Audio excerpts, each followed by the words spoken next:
Welcome back to Mosaic. I'm Rabbi Eric Weiss in the middle of a wonderful conversation with Danny Grossman, the CEO of the Jewish Community Federation here in San Francisco, Marin, and Sonoma counties and the peninsula. Welcome back, Danny. Thank you. We were talking about some of the basic understandings of how the Federation functions, and I thought maybe we could sort of, if we thought of the Federation as a house, there are lots of different ways you can come through the doors. So one way is somebody can donate money to the Federation that essentially then gets redistributed to agencies in need to provide services to people in need.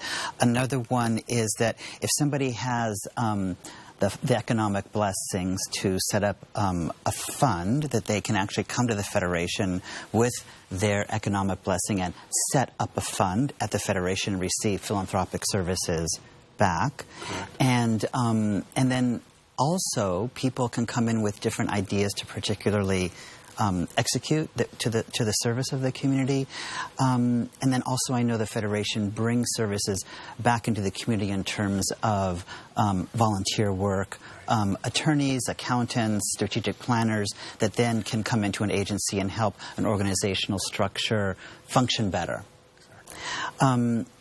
Anything else? No, it's very well said. You know, I will say that when one's vision is to ensure a flourishing Jewish community, that suggests there's a lot of things that we might do. Within that, we try and focus on the particular and most acute and most important needs of the community. You discussed at the very front end the idea of giving to Federation. We think of that, if one wants to invest in a flourishing Jewish community, that's like a mutual fund. And you don't pick stocks. You don't say, well, I'll give it to this or that agency. Let me give it to the fund, and then the fund will ensure that those dollars will go to the most important needs of the community. That's how we think about that.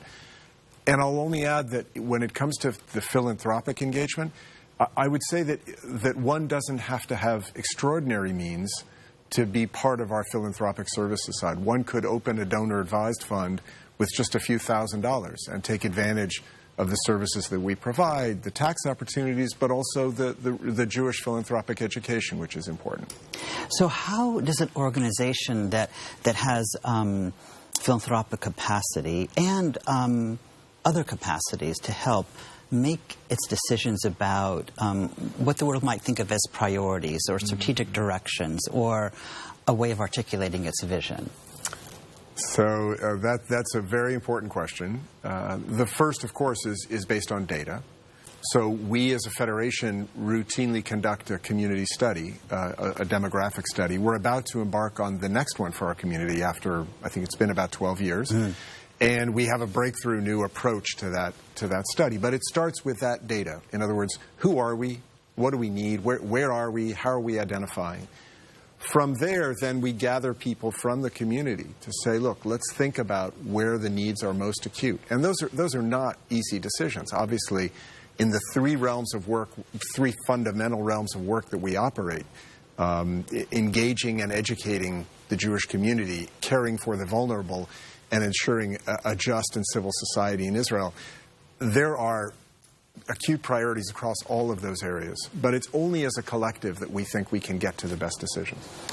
So it's a big question, but for anybody that comes into a self-reflective capacity and thinks about, well, who am I in the world?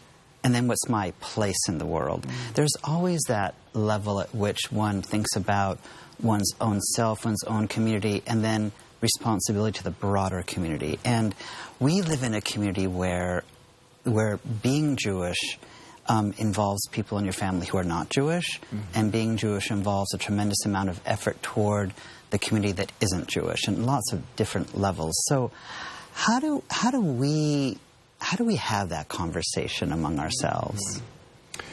I'm glad you asked that question. You know, I told you part of our vision, which is to ensure a flourishing Jewish community. The back end of that is to be a force for good in the world. And when we say the world, we don't mean the Jewish world. We mean the world. So there's a few elements to what you raised. The first is to be inclusive of people who identify as Jewish, whether there's a strict law about who is and who isn't or not. We want to be inclusive. My mother was not Jewish and never converted, and was not really included in this community, and as a consequence sort of stayed in the background. And I hope that others don't feel that.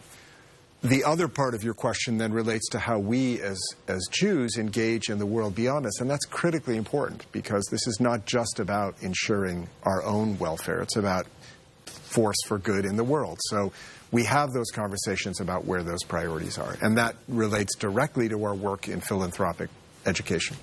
You know, we're going to take a break in just a moment, but part of what you're saying, I think, comes down to just a really honest, transparent, basic reality, which is that whatever any of us build, it always starts with a single relationship, and how we multiply relational issues so that everybody does feel that they matter, and that that's what drives the broader vision, rather than some vision that forces individually people to comply with something they actually don't agree with.